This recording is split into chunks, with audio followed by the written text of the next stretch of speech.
Prostia.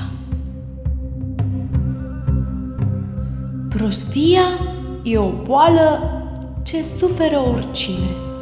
Aruncă o glumă proastă, e ca un mărăcine. Prostia-i peste tot, nu trebuie să o cauți. E pusă la o spețe, e peste tot, o lauzi. Prostia e ascunsă sub haina de deștept.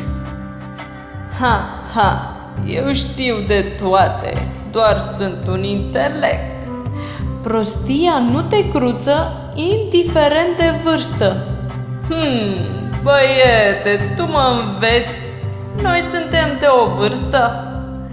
Prostia lasă în urmă victime, omor, de nu te lași condus mereu de creator. Viteză excesivă, mașină importantă,